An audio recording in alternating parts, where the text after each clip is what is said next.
What does it mean to live for the Bucks? For one man, everything. There you go, Mr. Great game. In 1995, Malcolm Glazer purchased the struggling franchise and oversaw one of the greatest team sports turnarounds in history. 3 years here. 3 years here. I don't know how things were done before, but I know everything that I've asked for that I felt like we needed, we got. We're doing things in a first-class way, and it starts at the top. All right.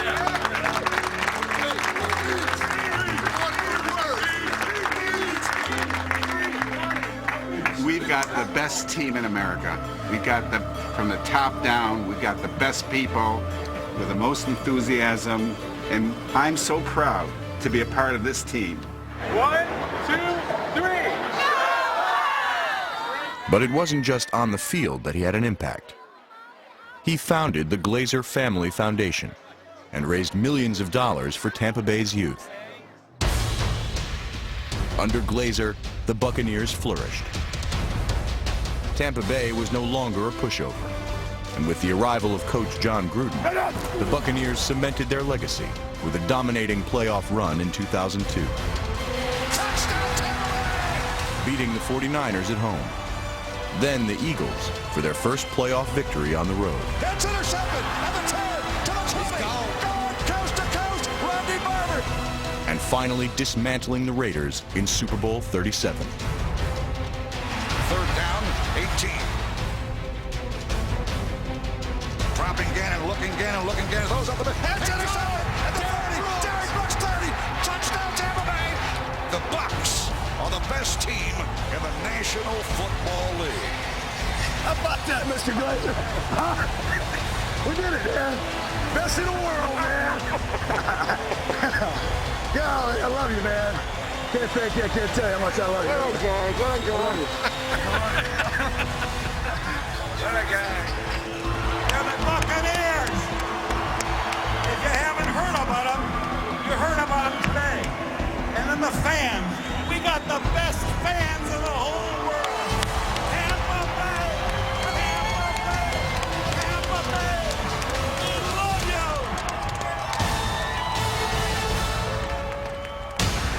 The man who brought Tampa Bay its first world championship leaves behind a lasting legacy. One that hopes to ignite the future with a member from the past. It's very evident that Lovie has left a lasting mark everywhere he's been. His former players love him, and we are confident he is the right man to get the absolute best out of our team. It's now my distinct pleasure to welcome home and officially present to you the 10th head coach in Tampa Bay Buccaneers history, Mr. Lovie Smith. Thank you, Brian. I would also like to thank Joel, Ed, and of course the rest of the Glazer family for giving me an opportunity to come back home and lead our Buccaneer football team. The plan was to just come in and establish how we wanted to win a football game, how we were going to do things, you know, the look of our team, all of those things.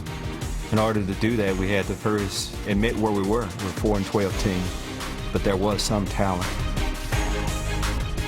We knew we would have to reshape the roster, which we were able to do.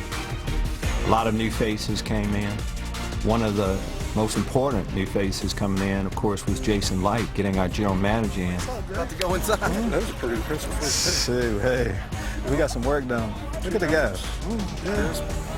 Very good. Very pleased. That's the way you want to start it, right? Excited about the energy he's going to bring. The fans of Tampa Bay are great. We realize what you've gone through the last couple of years, and it's time for a new day here in Tampa Bay. It's just time. So when we talk about a new day, we have a lot of new players, new philosophy, new energy. No one will work harder than us. Our players have been committed. We feel like we have a great foundation that's in place, and the guys are ready to take that next step.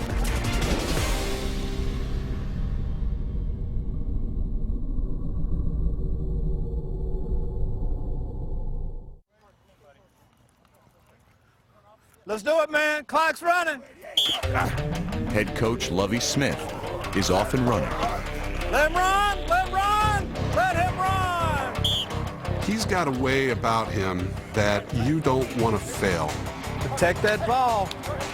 You want to make sure that you're giving your best for him. Good job. That way to pick it up and run with it right there. That's it.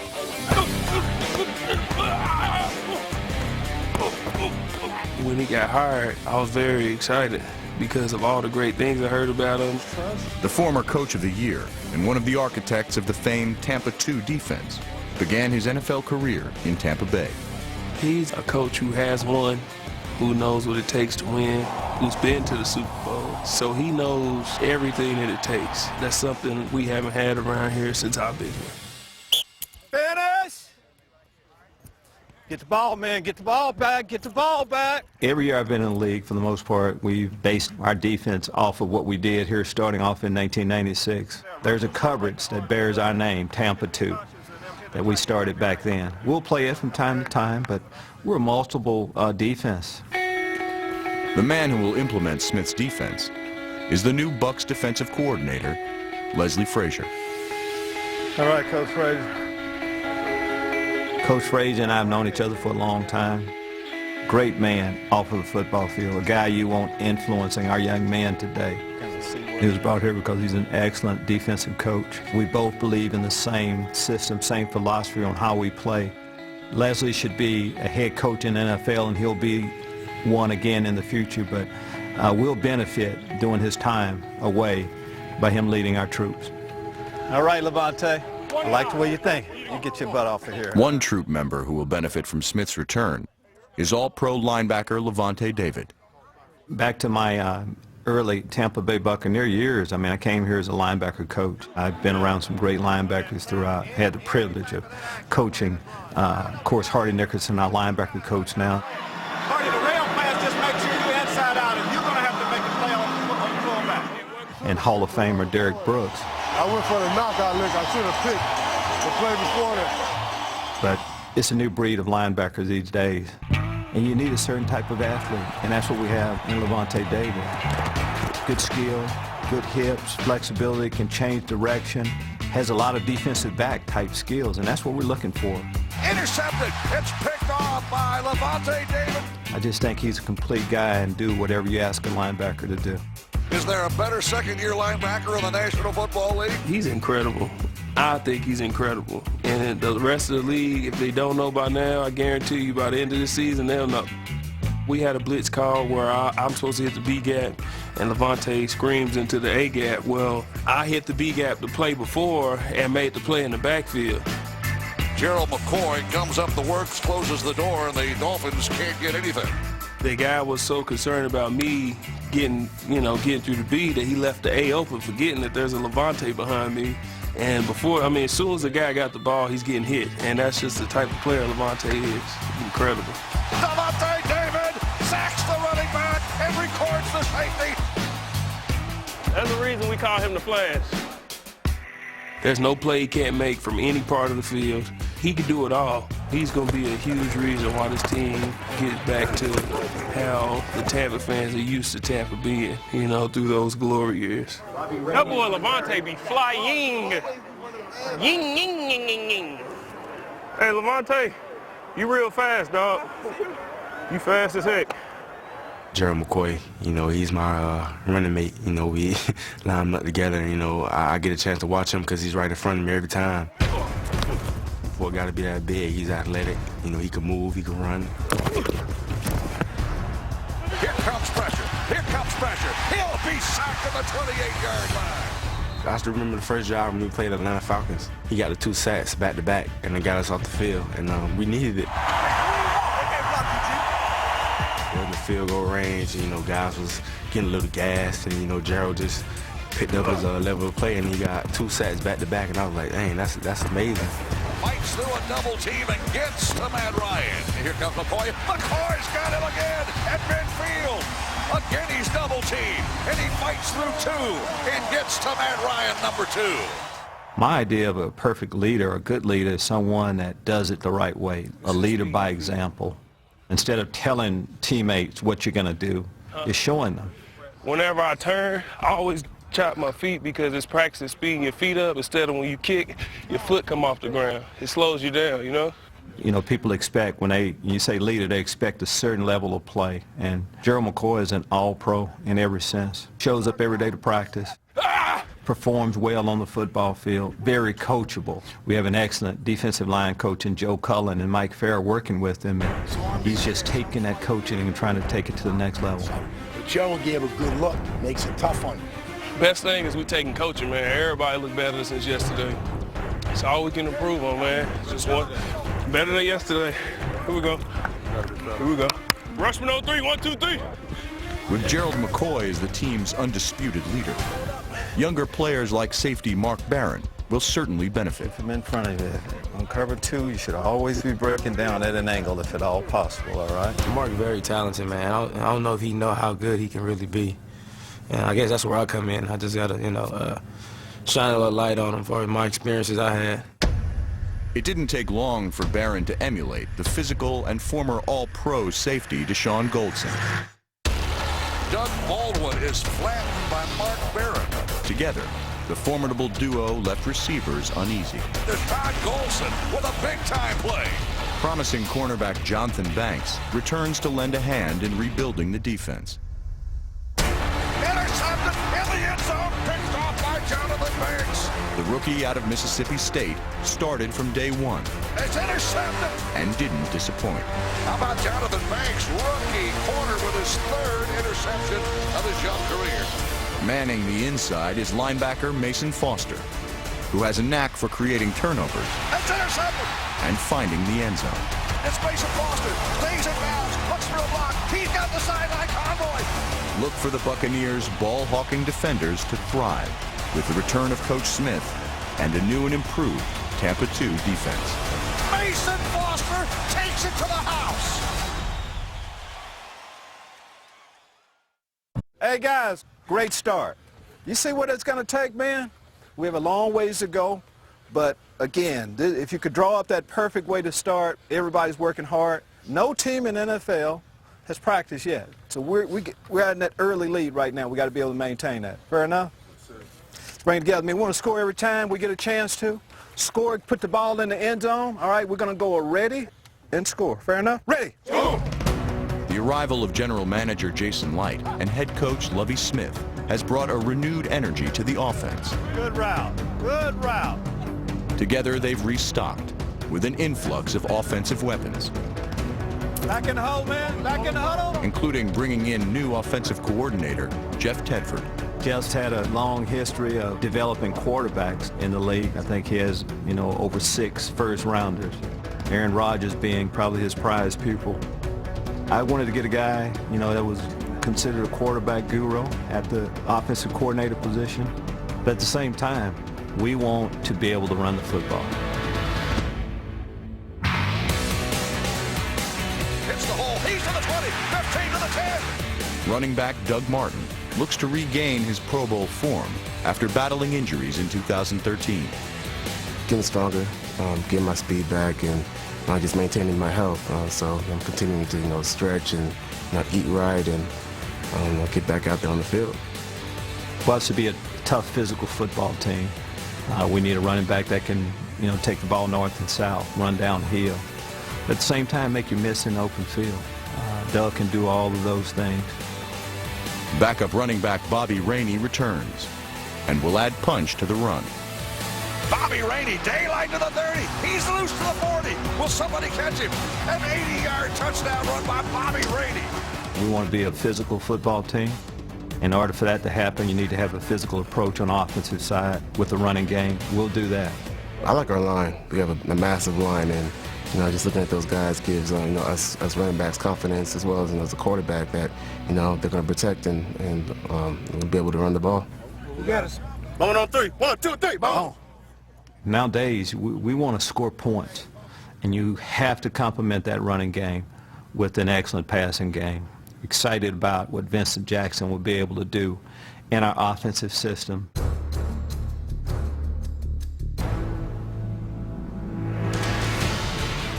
We want to be able to get him the ball, not just in the red zone. People say, hey, big guys in the red zone, but just in general. The 6'5" receiver proved too much to handle for smaller defenders, racking up a career-high 78 catches for over 1,200 yards and 7 touchdowns. He goes up with a catch of the 10. Touchdown, Tampa Bay. I'm excited to see what Vincent Jackson is going to do, and I want to see what he brings to the field on Sunday this year. He's a big guy. Make him go over the top. Joining Vincent Jackson is tight end Tim Wright, who had a breakout rookie season in which he caught 5 touchdowns. Tampa's big receivers will be joined by a towering draft haul as well. With the 7th pick in the 2014 NFL Draft, the Tampa Bay Buccaneers select Mike Evans, wide receiver, Texas A&M.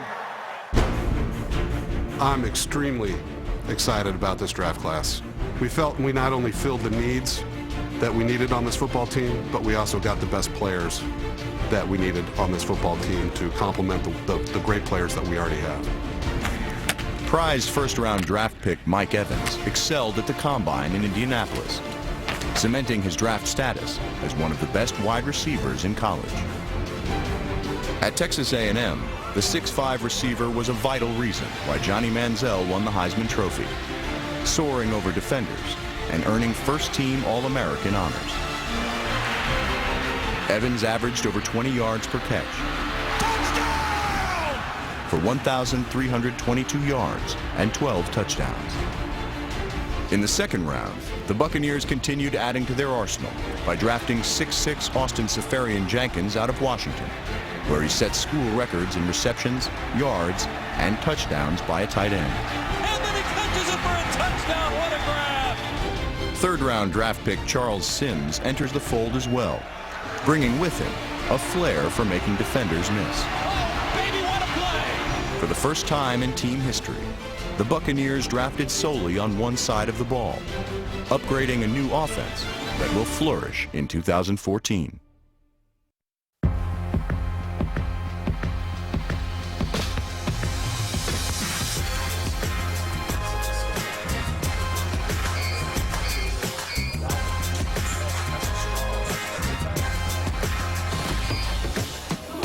A lot of things have changed, from coaches to rosters to the uniform to the logo. You know, a lot of things have changed right here in Tampa. You're welcome. And the last time that happened, Tampa got on the streak. When the Bucs revealed the new uniforms, over 6,000 fans packed the event, demonstrating the importance of change for Tampa Bay. When that change came, Coach Lovie was a part of that. So he knows exactly what it's like to go through a change like that. We got a long ways to go, huh? I've always, since I've been a Buccaneer, always said I trust the guys upstairs. And Coach Smith called me before free agency hit, and he said, just trust us. You're going to like what we're going to do. And sure enough, man, he brought in so many great guys. Here we go, Mike. I'm excited about all of them because it's going to take every single guy he brought in for us to get to where we want to be, and that's Phoenix at the end of the year. In order to reach Super Bowl 49, Bucs general manager Jason Light and head coach Lovie Smith made waves in free agency, amassing a horde of talent and putting the rest of the league on notice. We needed to re-energize this franchise with hard-working players, passionate players, players that just love to be here. There were already some in place. It wasn't a total overhaul, but we needed to retool this roster. It's going to be fun to play with Clint McDonald, who played on a great defense at Seattle. He knows what it takes to be a great defense, and even he won the Super Bowl, so he knows what it takes to get there. Michael Johnson, you know, I watched him when he was at Cincinnati. Actually, he was a beast. He's bringing a physicality we've needed for a while at the defensive end position. Big body guy who can play the run, very physical run stopper, and he can get to the quarterback. You need a guy on the end who can do everything, and he can do it all. Well, as soon as I found out I was coming down here, I got a text from Jared McCoy. He talked about it. Why not us? Why not each person in here, coaches included, having a career year? And that's what we're starting to work toward right now. It's going to be exciting. Ron, you see what Gil's saying? He started pinning you. Come back. All right. You know, normally if you have a good front in place, defensive backs like to come. You know, we lost an All-Pro, but to get another All-Pro defensive corner in Alteron Burner, really helped us an awful lot. He's tough. He's a corner that likes to get in the mix. He come in and tackle. I don't have no problem with that. I like stuff like that when you see the corners that come in and stick their nose in there. As a coach, there are some guys that make a lasting impression on you in whatever role you ask him to play at that time. When I was in Chicago, for the most part, Josh was in a backup role, but I got a chance to see his leadership ability, see his talent. He'll never get credit for the athlete that he is. I knew what type of man he was, and I wanted a guy like that leading our football team. I really liked what Mike Glennon did the year before, but as a young football player, I thought we could really strengthen that quarterback position by bringing Josh in, and that's how it's turned out. It's a good relationship. Going back a few years now, having the opportunity to play for him in Chicago, and to reunite with him now, it's exciting. Just to work for a man of that character and integrity is special when you can do that in your career. It's a new day, it's a new time. We're laying the groundwork and the foundations for who we want to become. Go, man's running.